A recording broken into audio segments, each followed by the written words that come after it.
J'ai, tout comme vous, reçu la lettre des 24 associations qui vous demandent un véritable plan d'investissement pour dépolluer le canal bruxellois ainsi que le respect des quotas de pollution. Par la voix du fondateur de Canal Itup, que nous connaissons toutes et tous ici très bien au sein de cette assemblée, il dénonce que 10 millions de mètres cubes d'eau usée finissent dans la Seine et le canal chaque année. Il s'offusque également quant au fait que la région ne respecte pas totalement la directive cadre européenne. Je ne vais pas reprendre toutes les pistes de solutions qu'ils ont évoquées dans cette lettre, vous les avez lues tout comme moi, mais je reviendrai plutôt sur le fait que la Flandre a présenté son plan de gestion de l'eau à l'Europe en mars dernier et que des capitales européennes voisines comme Paris ont déjà lancé des plans et des financements pour s'attaquer à ce problème. Qu'en est-il à Bruxelles? Pouvez-vous nous éclairer à ce sujet? Dans le cadre de cette question également, permettez-moi d'évoquer les points suivants. Les stations de pompage, vous le savez, doivent avoir un agrément environnemental qui détermine si leur capacité est suffisante pour prendre en charge les volumes d'eau potentiels avec une marge de sécurité.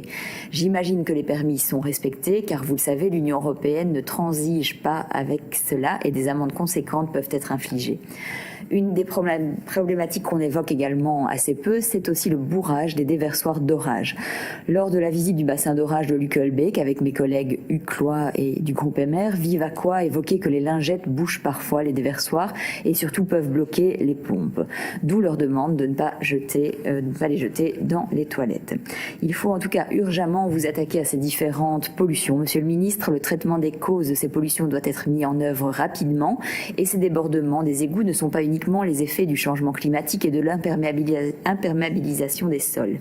Monsieur le ministre, permettez-moi de vous poser les questions suivantes. Quelles sont les réponses chiffrées qui seront apportées aux questions du collectif? Quel sera l'investissement financier nécessaire pour aller vers presque zéro rejet à l'égout? Concernant les stations de pompage, les permis sont-ils respectés?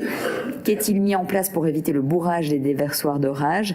Selon les conclusions d'une étude sur la gestion des eaux à Bruxelles, le problème du débordement des collecteurs est dû à des sédimentations excessives dans les canalisations ainsi qu'à des infiltrations. Quelles mesures comptez-vous prendre à ce sujet? Je vous remercie pour vos réponses.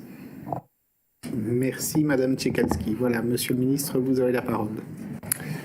Merci Monsieur le Président, merci Madame Emery, Madame Tchekalski pour vos questions. Alors concernant la lettre ouverte envoyée par Canal Itup et d'autres associations, c'est vrai qu'on a d'abord pointé l'amélioration de la qualité des cours d'eau ces dernières années, puisqu'en fait la réalité c'est que les cours d'eau bruxellois sont de moins en moins pollués. Ça ne signifie pas qu'il n'y a plus de chemin ou plus de travail à faire, mais la réalité c'est que le niveau de pollution a tendance à baisser. Et l'importance du prochain plan de gestion de l'eau, le plan de gestion 22-27. Il a été approuvé en première lecture par le gouvernement ce 31 mars. On est parti donc maintenant pour une deuxième lecture, rapport d'incidence, une approbation en troisième lecture, enquête publique après la rentrée prochaine, sans doute au mois d'octobre, enquête publique de 6 mois. Et le rapport d'incidence sera évidemment connu à ce moment-là aussi et pourra être un outil relativement à cette enquête publique. À cette occasion-là, bien entendu, les citoyennes, les citoyens, mais aussi les associations auront l'occasion de s'exprimer relativement au plan de gestion de l'eau. Plan de gestion de l'eau qui a déjà été conçu, ceci dit, dans un cadre de concertation. En termes de chiffres, je souligne quand même que 780 millions d'euros ont été dépensés entre 2016 et 2021 par les différents opérateurs de l'eau et Bruxelles Environnement pour la mise en œuvre du plan de gestion de l'eau actuellement en cours. 716 millions d'euros, 780 millions d'euros, ce sont quand même des montants d'investissement et de gestion tout à fait significatifs. Ceci étant dit, les débordements d'égouts tiennent à plusieurs facteurs. À l'existence d'eau claire parasite et partant de pluie, à une entrée d'eau pluviale dans le réseau.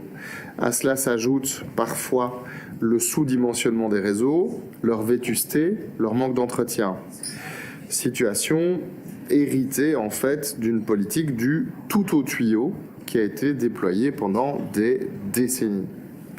Dès lors, cette question des déversements doit s'appréhender sous toutes ses dimensions, ce qui est l'objet du programme de mesures du plan de gestion de l'eau, qui comporte à la fois des mesures pour retirer les eaux claires du réseau, mais également augmenter l'efficience de la gestion de ceux-ci. Les eaux claires, c'est donc des eaux de pluie qui se retrouvent massivement dans le réseau de manière assez inutile en fait, et qui contribuent à sa saturation au moment d'événements orageux par exemple.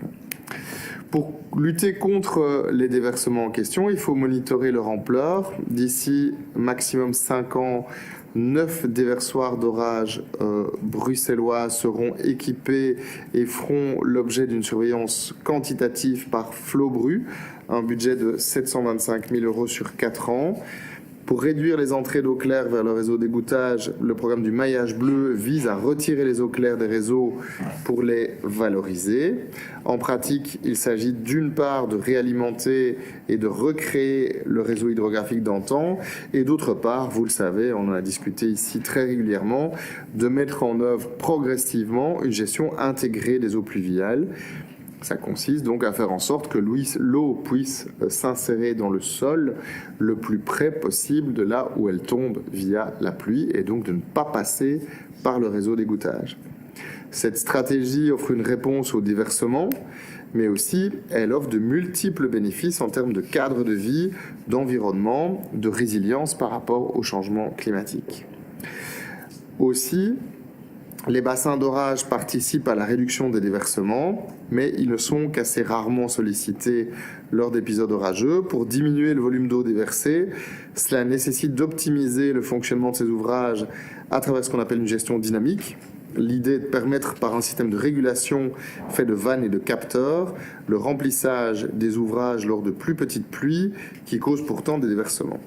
Les flux d'eau usée seront ainsi mieux régulés dans les réseaux. Le développement de cette gestion dynamique fait l'objet d'une mesure du plan de gestion de l'eau.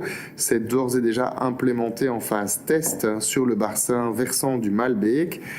4 millions d'euros sont prévus en investissement par Hydria, l'ex-SBGE, pour ce projet d'ici 2025. Enfin, des travaux sur les déversoirs d'orage même sont également en moyen d'action. La plupart de ces déversoirs sont sous gestion de Vivaqua. Des travaux d'investissement de Vivaqua pour limiter les déversements sont planifiés dans le cadre notamment du projet européen LIFE Bellini qui vise à améliorer la qualité de la Seine. S'agissant du chiffre de 10 millions de mètres cubes, c'est un ordre de grandeur réaliste pour l'ensemble des déversoirs. Les chiffres ne peuvent être vérifiés qu'au niveau des 5 principaux déversoirs qui sont équipés de capteurs de débit. En 2021, on estime à plus ou moins 5 millions de mètres cubes déversés dans la Seine. À cela s'ajoutent donc les déversements vers le canal et les déversements vers des déversoirs moins importants qui ne sont pas équipés de capteurs de débit. La région compte 37 bassins d'orage ou stockage tampon des eaux résiduaires urbaines, dont 30 gérés par Vivaqua pour 230 000 m3 et 7 par Hydria pour 143 000 m3. Hydria gère donc en général et en moyenne des bassins d'orage de plus grande taille. Ces bassins d'orage restent nécessaires, mais leur capacité pourrait devoir être vue à l'aune du changement climatique d'une part, mais aussi d'études de déconnexion des eaux pluviales et d'aménagement de type GIEP, donc gestion intégrée des eaux de pluie, qui pourront être réalisées.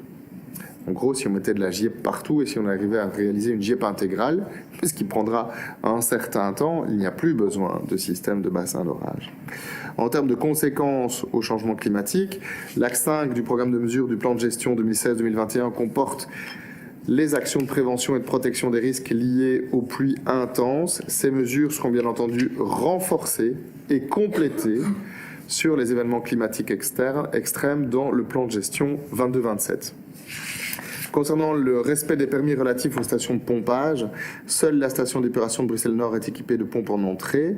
Que ce soit les vis d'Archimède de la Steppe Sud, donc la station Sud, ou les pompes de la Steppe Nord, les installations sont conformes aux autorisations.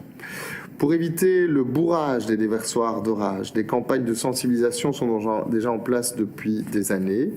La SBL Coordination Seine, soutenue par la région, sensibilise les citoyens entre le lien entre les égouts et la mer au travers de la campagne « Ici commence la mer ». Aussi, en ce qui concerne les lingettes, Il y a depuis le 1er juillet 2016 un niveau pictogramme qui figure sur l'emballage, un pictogramme qui précise qu'elles ne peuvent pas être jetées dans les toilettes. Mais je vous l'accorde, et c'est clair, les lingettes sont une problématique très importante au niveau des bassins d'orage, mais aussi au niveau des stations d'épuration, puisqu'elles se désagrègent absolument pas dans l'eau. Au sujet des sédimentations excessives dans les canalisations, Vivaquois s'est attaqué à la situation de l'émissaire Nord, qu'elle a reçu en gestion en 2011 et qui était problématique particulièrement en termes de sédimentation. Un curage sur la longueur totale de l'émissaire a été effectué en 2019 et 2020 et le déversoir a été rehaussé. Grâce à ces interventions, il y a une diminution de plus de 50% des déversements constatés en 2020. Vivaquois avait également entamé le curage systématique de cet émissaire. L'opérateur rehausse aussi le niveau de certains de ses déversoirs et lui aussi envisage de travailler par gestion dynamique des bassins d'orage lors de pluies moyennes. Finalement, seules les installations classées entre guillemets au sens de l'ordonnance sont soumises à permis d'environnement. Dans les permis d'environnement, la récupération et la réutilisation des eaux pluviales est imposée, ainsi que leur tamponnage à débit limité.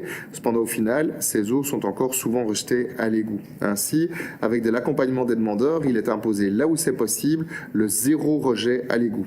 Bruxelles Environnement fait également des propositions d'adaptation du règlement régional d'urbanisme en ce sens. Il y a du dialogue entre les cabinets sur le futur règlement régional d'urbanisme et ça touche aussi à la gestion intégrée des eaux de pluie et au zéro rejet à l'égout.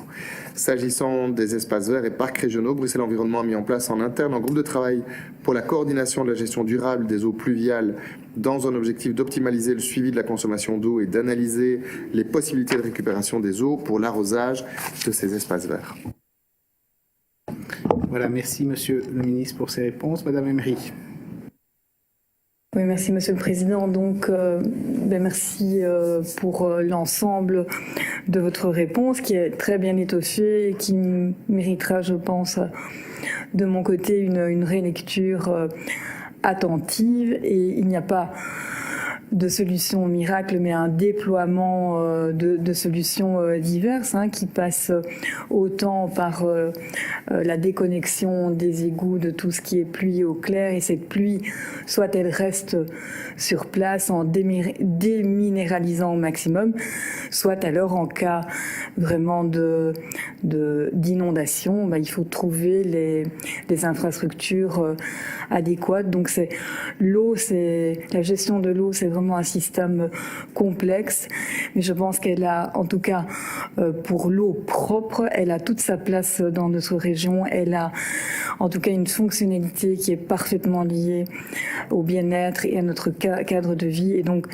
elle doit faire l'objet de la plus grande attention et donc de politiques vraiment choisies. Voilà, merci beaucoup. Merci Madame Emery. Madame Tchekalski.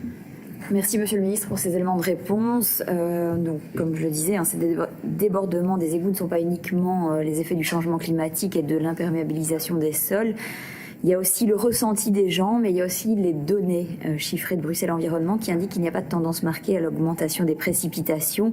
Et si on regarde les relevés des 6 derniers mois de 2021 et de début 2022, on remarque en fait qu'il a très peu plu pour la saison. Alors même si le citoyen, le moyen, le belge a l'impression qu'il n'a pas arrêté de pleuvoir, les chiffres sont tout autres. Vous êtes quand même, je trouve, évasif quant au problème des débordements qui est dû aux sédimentations excessives dans les canalisations ainsi que les infiltrations. Vous me parlez d'un endroit, d'un site, mais le problème est beaucoup plus global. Dès lors, quelles réelles mesures pour aborder cette problématique de manière globale? Alors sinon, c'est peut-être des informations en tout cas qu'il faudrait transmettre au collectif, aux différents co-signataires de la lettre, du courrier qui vous a été adressé. Je ne sais pas si vous, votre cabinet, vous avez eu l'occasion de les entendre, d'échanger avec eux, de les rencontrer. En tout cas, du côté de notre groupe, on reviendra dans le cadre des discussions parlementaires à l'automne prochain sur le plan de gestion de l'eau, etc., sur les différents aspects qu'on a abordés aujourd'hui. Je vous remercie.